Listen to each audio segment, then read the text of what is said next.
Bonjour et bienvenue dans ma cuisine. Cette semaine, je vous propose de cuisiner le maquereau en sauce tomate, à déguster froid, un peu comme les sardines à l'escabèche. C'est une recette que ma mère m'a donnée, qui est très provençale, saine, simple, très bon marché. J'espère qu'elle va vous plaire. Le principe, c'est de la déguster en entrée ou en tapas ou en plat principal. Alors pour ça, demandez à votre poissonnier de fileter le maquereau et de le désarrêter. Ça, déjà, comme ça, vous n'allez pas à le faire. Et ensuite, on va le faire cuire dans une sauce. Alors pour cette sauce tomate, bien sûr, vous allez prendre des tomates bien mûres, des tomates Roma, des oignons, de l'ail, des capres.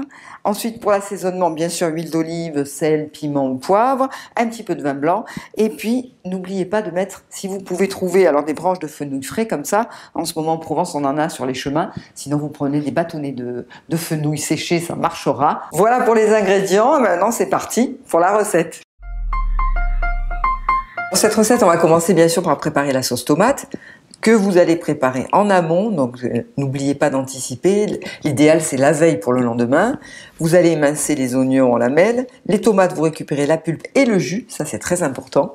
Pour l'assaisonnement, alors je récapitule, j'ai mis une cuillère à café de sel, une pincée de sucre, pas plus, une petite cuillère de mon piment que j'adore, paillettes orientales, vous pouvez mettre du piment d'Espelette, une ou deux gousses d'ail pressées, je vais y arriver, les capres entiers, donc 2 cuillères à soupe, 2 grosses cuillères à soupe, et les bâtonnets de fenouil. C'est important, le fenouil, ça se marie bien avec le maquereau. Vous mélangez tout ça. Et vous allez porter le feu assez vif pour avoir une petite ébullition. Alors je me dis qu'à ce stade de la recette, c'est dommage de ne pas rajouter une cuillère à soupe de concentré de tomate pour apporter un peu plus de couleur et de lustrer la sauce, mais c'est absolument pas obligatoire.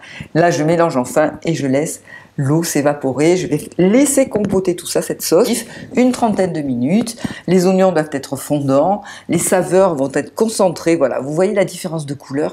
Là, la sauce est prête, c'est parfait. On va pouvoir ajouter l'huile d'olive uniquement maintenant, quand les tomates sont cuites, comme ça elles vont pas absorber l'huile, du coup on en met moins, j'en mets 2 grosses cuillères à soupe, et l'huile va jouer vraiment son rôle de liant. Voilà, donc là c'est prêt. On va rajouter nos maquereaux, donc filetés, désarrêtés par votre poissonnier. Je les ai coupés en deux parce que les maquereaux étaient assez gros là, ils devaient faire 400-500 grammes. Donc là, si vous dégustez ce plat en entrée, vous pouvez manger à 4 personnes largement. Voilà, vous déposez les morceaux dans la sauce. Là, je rajoute au dernier moment un petit peu de rosé, l'équivalent de 3 cuillères à soupe, parce qu'il m'en restait un petit peu au réfrigérateur. Vous pouvez mettre un petit peu de vin blanc, mais pas trop, il faut que la sauce reste bien épaisse. Mais le vin blanc apporte encore un peu d'acidité. Vous laissez cuire à feu doux, et vous restez bien devant votre poêle. Vous partez pas, parce que ça va durer entre 5 et 8 minutes, pas plus. Vous arrêtez le feu quand le poisson est encore un petit peu rosé. Vous laissez refroidir dans le plat de service, vous l'arrangez joliment.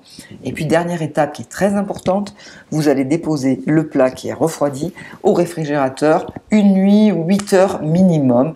Et vous allez vous régaler. Pourquoi pas, comme je l'ai fait la dernière fois, avec une salade verte, un peu de riz basmati cuit à la vapeur, servi tiède. N'oubliez pas non plus que vous pouvez faire exactement la même recette comme le fait ma mère avec des filets de sardines. Mais bon, à chaque fois que je peux vous donner une idée pour cuisiner le maquereau, c'est vrai qu'on ne sait pas trop comment cuisiner ce poisson et pourtant il est super bon. Alors bon appétit!